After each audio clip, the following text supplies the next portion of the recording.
రాజకీయాల్లో ఎత్తులు పై ఎత్తులే ఉంటాయి. ఇందులో పెద్దిరెడ్డి చాలా పవర్ఫుల్. తనని కంట్రోల్ చేయడానికి చంద్రబాబు అనుసరించిన వ్యూహం ముందు నుంచి బీసీవై రామచంద్ర యాదవ్ పార్టీ పెట్టించడం, ఆయన కోసం అక్కడ ఒక సీటు కూడా పోటీ చేయకుండా వదిలిపెడదాం అనుకున్నారు. కానీ అది వేరే సంకేతం వెళ్తుంది అనుకున్నాక అక్కడ నామకే వాస్తే ఒక పోటీ పెట్టారు. రామచంద్ర యాదవ్కి అక్కడ ఫుల్గా తెలుగుదేశం పార్టీ ప్రమోట్ చేస్తుంది.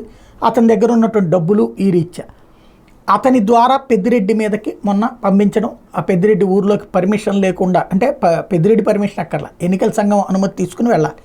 కాకుండా అక్కడ ఓ 100 మందిని వేసుకుని వెళ్ళి గొడవ. పెద్దిరెడ్డి మంచోడని చెప్పట, పెద్దిరెడ్డి అట్లాంటి ఆయన అన్నది ఇంతకుముందు కూడా చాలాసార్లు చెప్పా. పోలీస్ స్టేషన్లోకి వెళ్ళినా కూడా కొడతారు వాళ్ళు.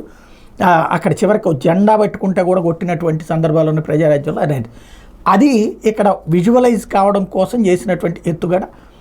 తను వెళ్ళిన తర్వాత అక్కడ దాడులు, ప్రతి దాడులు, ఆ ఇంపాక్ట్ పోలీస్ స్టేషన్ దాకా వెళ్తే అక్కడ కూడా ఆ దెబ్బ డిఐజీ అమ్మిరెడ్డి, అంటే అనంతపురం జిల్లాలో పాటు రాయలసీమలో ఏదైతే అమ్మిరెడ్డి ఉన్నంత వరకు కూడా డిఐజీగా టోటల్గా తెలుగుదేశానికి వ్యతిరేకంగా వైసీపీకి అనుకూలంగా పనిచేస్తారు కాబట్టి ఆయన దెబ్బ కొట్టడానికి రామచంద్ర యాదవ్ని ముందుకు పంపించారు. రామచంద్ర యాదవ్ గొడవపడ్డాడు.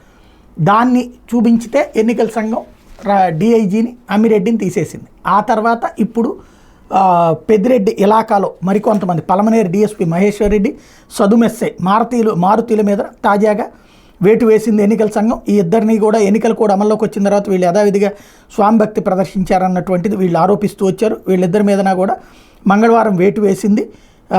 అమ్మిరెడ్డిని బదిలీ చేసిన తర్వాతన ఈ ఇద్దరి మీదన వేటు వేయడం అన్నటువంటిది కీలకమైనటువంటి విషయం. తద్వారా పెద్దిరెడ్డి బాగానే ఉంటారు, మధ్యలో వీళ్ళందరూ బదిలీలు అయితే వీళ్ళకి ఏం కాదు, కానీ కెరీర్లో ఇది ఒక మచ్చగా ఉండిపోతుంది.